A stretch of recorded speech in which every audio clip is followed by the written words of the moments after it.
Canadian Pacific is a railway stock which American billionaire hedge funder Bill Ackman holds in his portfolio, and in today's episode we're going to take a look and see whether or not Canadian Pacific is undervalued. We're also going to run it through our own valuation model, getting to our intrinsic value and our acceptable buy price given our investor margin of safety. We're going to take a look at some important financial metrics, the dividend safety, the strength of the company. We're going to see what the institutions are doing. Are they buying or are they selling? We'll also compare its performances to others in the industry, CSX, Canadian National Rail, NSC, Union Pacific, and a few others. We'll also look at their balance sheet. How well is this positioned? What is the health, their total cash versus their total debt? We'll also run through their financials in terms of their top line revenue, their bottom line net income growth. Now let's jump straight into it. Now when we do take a look at Bill Ackman's essential hedge fund, he does hold Canadian Pacific and it is around 10% of his portfolio. It is one that a lot of people like to track, and we can see that his reported buy price was around $74, so around 5% lower than the current trading value. So before we jump into it, we can see a related article from a few weeks ago from the Motley Fool discussing Canadian Pacific Railway versus CNI, which is one, for full transparency, I do hold right now, Canadian National Railway, and it is one that I have discussed on the channel, what I exactly like about this and why I made an investment in it. Now, in summary, in this article, for those that just want to get straight into it, they essentially say for the shorter term, for the next few years investments, they do believe CNR, Canadian National Railway, is the better investment. However, over the longer term, they do discuss the fact that Canadian Pacific is better placed for long-term future growth. Now, one of the reasons why they do discuss this is in actual fact, CNR missed out on the Kansas City deal. So Canadian Pacific, in fact, managed to gain approval from the board and they did merge, and therefore they have one new single line railway which connects Canada through to the US and into Mexico. Lots of synergies created with this deal, and they do expect over the next few years to see this essentially transition into their financial statements in terms of a lot more growth, a higher profitability. But there are a few things that come with this that we will analyze when we look at the metrics. Is that debt? They did have to effectively keep that dividend on hold. We will take a look and discuss that, and we will take a look and see what other metrics have been affected for Canadian Pacific. So let's jump straight into it. We can start off with the institutional ownership, currently sitting at around 68%. We see around $5 billion worth of outflows by the institutions over the last 12 months, but do note that inflows are more than double that over the same period. So institutions overall do in fact particularly like this company. Q3, the latest quarter, we see more buying than selling, with the green depicting inflows, red outflows, and this is also true for Q2 as well as Q4 of 2022. However, we see the opposite in Q1. So just some things to point out there. Obviously, never ever take any investment advice from the institutions and always do your own due diligence.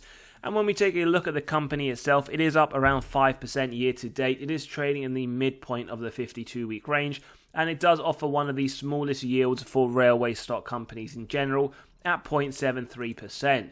Now, over the last 10 years, we can see it up around 161%. Bear in mind, it doesn't include those dividends reinvested. So before the merger, let's take a quick look. What do the numbers look like? Well, December 2018, $5.4 billion on the top line. We like to see 3 to 7% growth year on year. December 2022, $6.5 billion. So some nice growth over the last 5 years. On a more granular level, we do see some nice growth into 2019, before fairly flat into 2020 and then picking up nicely the subsequent years.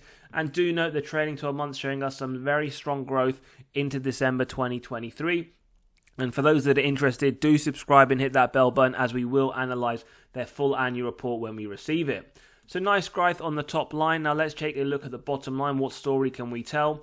$1.4 billion in 2018. $2.6 billion in 2022. So again, their bottom line has also increased, but we can also note nice increases year on year to that bottom line.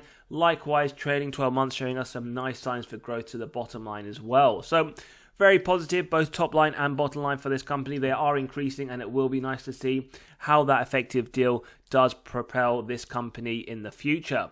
Now, quick health check, total cash versus total debt, $45 million in 2018. $418 million in their latest report. So they've nearly increased their cash position 10 times. When we do compare that to their total debt numerically and directionally, we see it has gone from 6.4 billion to 17.6 billion, but we do understand some of the reasons for this, and we did discuss that before, but we will take a look and see how that does affect their dividend safety among other metrics. Now, other quickly, competitors in the essential rail transportation, CSX, or Canadian National Railway, Norfolk Southern, and a few others.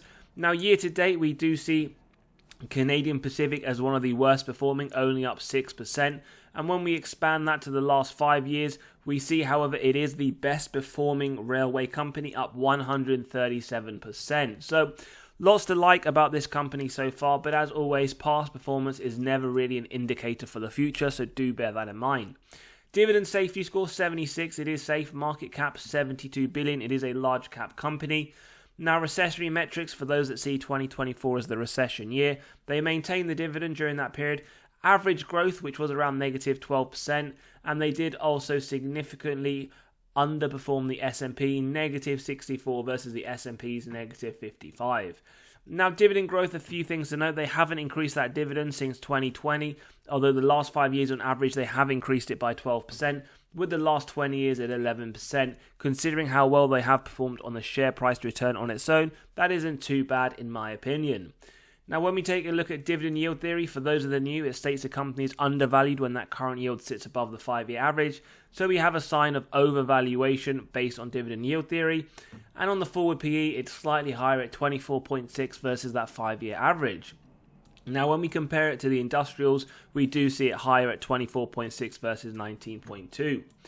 Now, as always, free cash flow payout over the earnings payout, earnings susceptible to manipulation by management through accounting.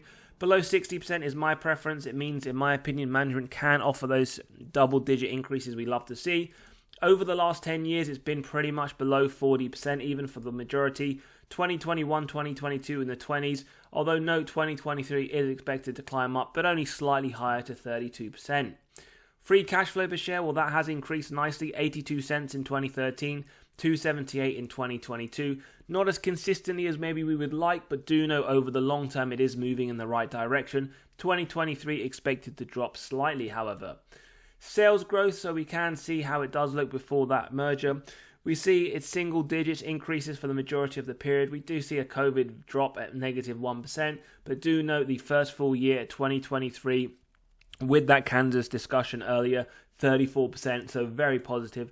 And how that translates to the business, 6 billion in 2013, just under 9 in 2022, with 23 expected 11 billion.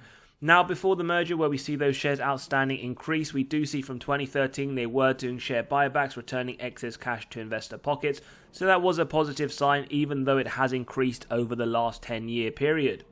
Now, when we look at ROIC, again, this is something that I do essentially focus on for companies I like to invest in. Double digits. It gives me faith management are able to effectively allocate their capital. And we can see 2013 to 2020, double digits, very strong. It did then drop after taking on a lot more debt for this merger. So it is one just to keep an eye in 2024 and beyond to ensure that they do start going back up to the double digits that we do like to see. Operating margin, free cash flow margin, not much to say other than the fact that it is consistently well above the minimums we look for on both margins. They are expected to dip slightly on both margins from the prior year, but still at a very healthy number. Finally, net debt to EBITDA signaling two things.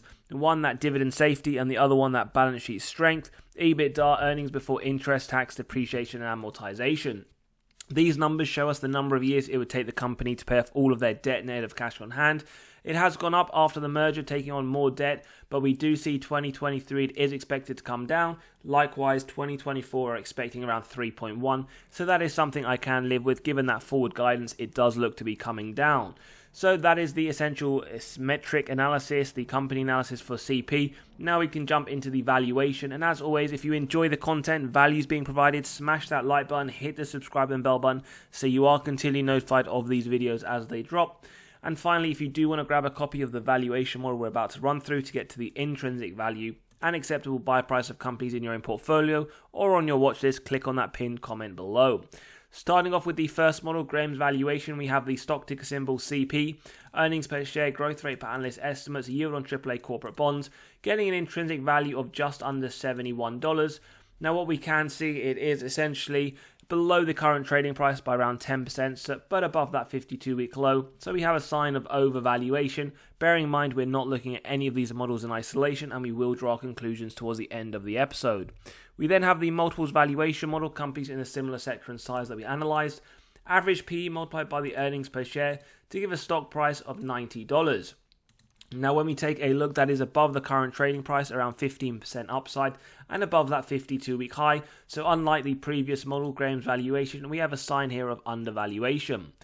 Dividend discount model, now as we saw, it's actually a negative, but due to the fact that these payments are paid out in Canadian dollars, there are the FX rate changes. Now average growth we have here about 11%, as we discussed earlier. Forward looking, I have gone much lower at 7.25.